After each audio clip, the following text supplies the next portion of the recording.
Hey, thanks for tuning in to Dirt Bike Channel. Today I'm going to be talking about handguards, the different styles of handguards that you have with full wrap handguards or flag style handguards. There's a lot of people that are new to our sport. They're coming in all the time, and I try to offer some unbiased, just no nonsense information for people as you're getting into the sport, and as well as some people who have been in the sport for a while. But handguards are kind of a controversial subject if you start looking at this on the internet. And there's a lot of things where people just get so siloed into one thing. It's hard to know what the real truth is. So I'm just going to give you some direct, no nonsense information about what types of handguards you should be running versus a full wrap style. A full wrap handguard is one that comes out of the end of your bar, wraps around the bar, and then comes over and hooks into your handlebar somewhere in the middle. Or a flag style handguard like this, and you'll be like, how come there's a KTM handguard on a Stark Varg? It's because Stark uses the same, this Stark didn't come with handguards, but Stark uses a Brembo brake. And so I was able to just put the actual handguard that came off this KTM, this flag style handguard, I put it over here on the Stark just for the purposes of showing you this. Anyway, so let's kind of just go through and obviously you can see on a flag style handguard, there's nothing here on the end of the bar, so you can get your hand out. So I'm gonna go some pros and some cons here. We'll just go through these things really quick to give you some information about it, okay? What are the pros of the full wrap handguard? Well, the full wrap handguard is the most protection against impact. So whether it's a tree that you hit, like the trunk of a tree or branches or something like that, this will offer the most amount of protection possible because there's a bar that comes right through here and it is coming and hitting that. So a lot of guys that ride, say, on the East Coast, where there's a lot of trees and stuff, they will have to, sometimes they'll call them bark busters because they're running through such tight trees that they want something to protect their hands from breaking, smashing their fist into a tree. So people will run that. It's the most protection. Also, it protects your levers as well. So it's protecting your hands, it's protecting your levers against trees and rocks. And if you're gonna tip this thing over a lot, that's a big pro for a full wrap handguard like this. It also protects your grips from getting torn up because usually when you go down, you'll tear up your grips. So sometimes I'll put bar ends. I didn't put bar ends on this Stark, but I typically put bar ends on all my bikes to protect the grips. But anyway, the full wrap will protect your grips as well. So you're protecting your hands against trees and other types of, harder branches and things like that. It's going to protect your grips. And I think it's good for the guys who are going fast on the East Coast through the trees. But for me, I install full wrap handguards on bikes that I know I'm going to be going in slower, more technical terrain. But here are the cons. The big con, and the one that's the biggest one that everyone wants to point out, is you can break your arms with these things. Because if your hand gets caught down here, something weird happens and your hand goes down in this, you can't get it out. You can't just pull your hand out the side. And people have had some really nasty injuries because of these full wrap handguards. They get their hand or their wrist or their arm caught down in there. And when things are happening, you're crashing, and it is nasty. So it offers you the most protection, but it's also dangerous. This is why you don't see people running these things in motocross, because it does offer some real significant danger if your hand gets down in here, or your wrist gets down in here. I'm not gonna put up any images, but you can do some Google searching, and that's why some people do not like these types of handguards and will not run them because of those types of injuries. So it's a trade-off, right? Other cons, it makes your bars stiffer because you're just adding all this metal up here. A lot of people want some flex in their bars. This will make your bars more stiff, straight up.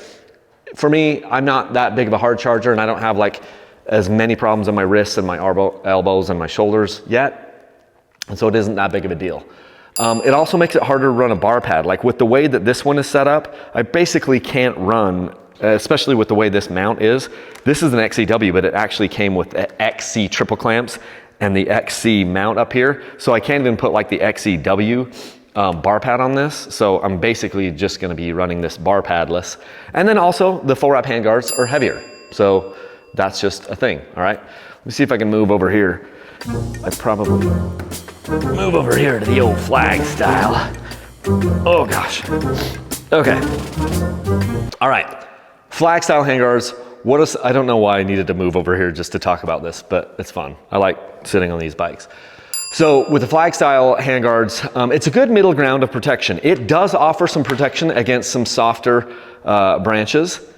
And even sometimes, there are some flag style handguards, like SXS makes some handguards that are like some flag style handguards that are very, very beefy, and they do offer more protection than like what this KTM stock handguard is. But yeah, it's a good middle ground. So a lot of times, these are what I'm mostly running on bikes these days, I feel like. If it's a hard enduro bike, then I know I'm gonna go like beat the heck out of it or something, I might run, I'll run these. And so this bike was just set up more for slower single track, and I decided to put the full wraps on these. But if I know I'm gonna be cooking, like speeds are high, I don't think I wanna run these. I'll run a flag style because it's a good middle ground. I can get my hand out if I need to. I did break my finger once, but it was the end of the bar, like everything was happening and the bar came down and hit me, the end of the bar on my pinky. But it's a good middle ground. And it does offer some protection against your levers, especially I like to push the levers in on my bikes.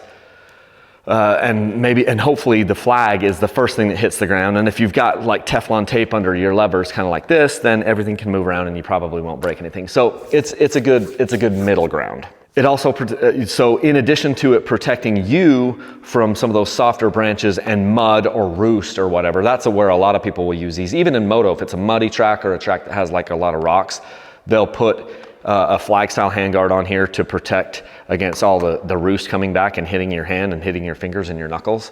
But it does protect your levers somewhat against some of those tip overs, because it'll be typically the handguard is the first thing that hits the ground, usually. You know, not always. So there's a little bit of protection there too. Another pro is like, because there is no thing coming out here, you know, no bar wrapping around, you're not going to injure your wrist. This isn't going to injure you really anymore. I mean, I guess you could make an argument that it is, but people don't, I don't think people typically get injured because their hand can come out of here easily. If your hand went down like this, boom, it can just come out and you're not gonna get yourself more injured like you would getting trapped inside of a full wrap handguard. Another benefit is you can typically run any bar pad you want. Now the Stark bar has the phone thing right here where your bar pad would normally be. I mean, this is kind of soft here, but you're gonna smash your helmet into that phone and break it, and your phone's gonna break. Your face is gonna break on this phone. That's your new bar pad on this. But with these types of handguards, and some of them will have their own mounts. I don't have any here, but they'll have their own mounts, but they're usually less intrusive than what your full wrap handguards are, and so you're able to run, you know, any bar pad that you want. They're also lighter weight because there's just less material on these on the flag style handguards, so that's another pro. The cons of the flag style handguard is it's not going to protect your grips at all. You'll definitely need to run some sort of a bar end or something else. Con also, it's not offering as much protection as the full wrap, but we've kind of covered that. It's not going to protect you from trees. Like if you're a GNCC guy or you're ripping through trees and stuff like that, it will offer a little bit of protection. This is flopping back because normally you'd have a zip tie around this brake line and then it wouldn't flop back. I just put this on here just for demonstration purposes to show it. But you're not going to get much protection from, like, if you hit a tree branch or something like that, or a tree trunk.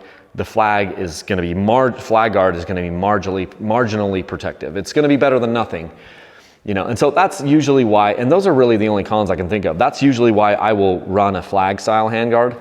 It's a good middle ground, you know. And so I like it when the bikes come with at least some sort of a handguard. The Stark did not, because it's mostly a moto bike. A lot of the moto only bikes do not come with any sort of handguard. Typically the KTMs, at least the off-road bikes, they will come with handguards. This flag style handguard was on that bike until I put these on. So I like it if the manufacturers give us a handguard and then just kind of let us pick and choose our own. So anyway, that's what I've got for you guys. If you want to pick up a set of these handguards, like these Cycra ProBend CRMs are like the best, my favorite full wrap handguard. I bought this at Rocky Mountain ATV for full price. Use my link right down here in the video description. I'll have a link generally for Rocky Mountain, and I'll also have a link for these specific handguards down in the video description. I don't think you can beat. There's obviously a number of different handguards, but the Cycra ProBend CRMs are my favorite that I've used. I just like the fit and finish and how they work. So, and then a lot of times if it's a KTM, I'll just use the stock KTM handguards. I'll also look for a decent handguard that I think is from Rocky Mountain ATV, that's the flag style handguard, just so you have that option. So anyway, yeah, use those links to support, use the links down in the video description to support Dirt Bike Channel, and I should be doing a sweepstakes on this Stark Varg probably starting in June. So it'll be very important for you to get in the habit of using those links with Rocky Mountain ATV, using my links with Rocky Mountain ATV if you want to get a chance to win this bike, because somebody's got to win it, and might as well be you. Okay. All right, so that's what I got for you guys today, and until next time. Oh, and if you want to hit me up, there's a contact form on my website, dirtbikechannel.com. Just go ahead and hit that, and we can, I'll hopefully be able to answer your question. So until next time, lead a single track.